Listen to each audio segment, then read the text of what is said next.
Hello and welcome back, guys. This week we're cooking red velvet cake, so let's get straight into it, and here comes the first recipe. So we're going to start by making something called a sabayon. So you're going to need a metal or glass bowl for this, and you'll crack all of your eggs into it, as well as your sugar, honey and vanilla extract. And while you're doing this, you want to have a small saucepan heating up with a little bit of water in it, just to a light simmer. Place the bowl on top and begin to whisk. And keep whisking until your eggs have tripled in volume, are light and fluffy, and you can leave a trail on top without it sinking back in like this. Now put that to one side, and in that same water you can put in your butter and your milk in heat-proof containers just to warm them through. To your milk you're going to add about a tablespoon of red gel food colouring, and lastly you're going to add your cocoa powder into your flour, give it a good mix to break up any lumps, and then we'll sieve about half of that into our sabayon mixture. Now start to fold in that flour and cocoa powder.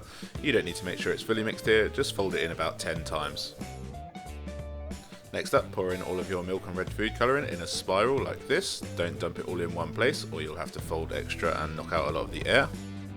And again, just start folding this in and don't worry too much about being perfectly mixed right now, because we've still got the other half of the flour and cocoa powder to mix in. So you can sieve the rest of that over the top and begin to fold that in. Now take a few spoonfuls of your red batter and mix it into your butter. And now fold that into your original mixture, and just make sure you don't overdo it here, because if you do overfold it you'll end up losing volume and your finished cake will be dense. Now grab yourself a square or rectangular cake tin and line it with some baking paper. I do this by just cutting from the corners to the cake tin and pushing it down. It should fit nicely. And then just use a bit of melted butter or oil to stick the baking paper to the sides.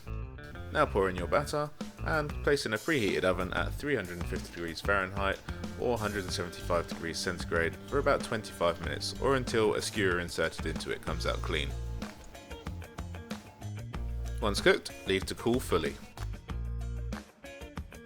Now moving on to the filling, we're going to do a fairly classic cream cheese filling here because it works well, so let's not mess with it, and here comes the recipe.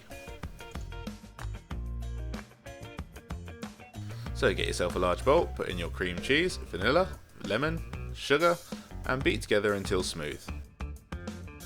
Now put that to one side, grab your cream, put that in another large bowl, and we're going to begin whisking this. We're just going to take this to soft peaks here, we don't want it stiff peaks. So once you're at soft peaks, just stop there, and we're going to gently fold this in, starting with about half of the mixture at a time, so we don't lose all the air we've just put into it. And now just fold in the other half. Get yourself a piping bag, and we're going to put a round tip in there because we need this to be evenly piped. Load up your piping bag and just put that to one side for now, or leave it in the fridge. So now we need to make a coffee syrup. So if you don't like coffee, you can just leave the coffee out and just use equal quantities of water and sugar. But otherwise just heat all the ingredients together and then transfer them to a different container to cool down. Okay, so by now your sponge should have cooled down.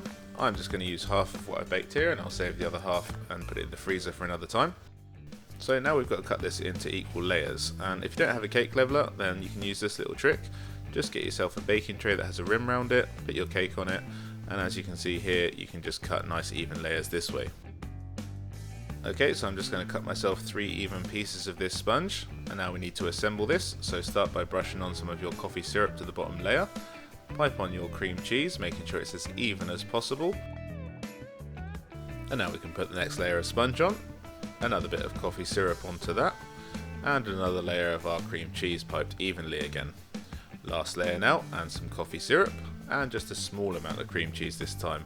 We just want enough that we can spread a thin layer over the top. This just acts as a barrier between the sponge and the mirror glaze we're going to use to stop any bubbles forming and ruining the finish. Now place this into the freezer for about 45 minutes whilst we make a mirror glaze. Here's the recipe. So to make this, we're going to start by soaking our gelatin leaves in cold water, or if you prefer you could use powdered gelatin as well. And then to a pan we're going to add our water, our sugar and our glucose syrup, and then we're going to turn on the heat and just bring this to a boil for about a minute, and then you can take it off the heat. Now whilst it's still hot, you're going to add in your condensed milk and give that a stir through, and your dark chocolate, give that a stir through, white chocolate, and again give that a stir through. And now take your gelatin and squeeze out the excess liquid and stir that through too. It's important to make sure your mixture is still hot enough here to dissolve the gelatin. And just continue to stir until everything is extremely smooth like this. Now we're going to add in about a tablespoon of red food colouring again, and just stir that in until we have this nice silky smooth deep red glaze. Once you're happy with the colour, put that through a sieve into a small container, and we're going to want to cool this down to about 28 degrees centigrade or 82 degrees Fahrenheit. And this has to be pretty spot on when you pour it to make sure it's the right thickness, so make sure you use a temperature probe to check the temperature before you do pour it. Okay, so once you're at temperature, you want to take your red velvet cake out of the freezer, and it should be ice cold but not actually frozen by now. And you're just going to pour that glaze all over, making sure you hit every single edge. And this is a little bit wasteful, as you can see a lot runs off the side, but you can scrape it up and use it again. Okay, now the cake's fully glazed, you want to leave this to sit out at room temperature for about 30 minutes to an hour, just to let that glaze set and for the cake to warm up a little. Now heat up your knife, as this will give us a nice clean slice. Cut a portion, and you're ready to plate up. If you learned something today, make sure you subscribe, and I'll see you next week.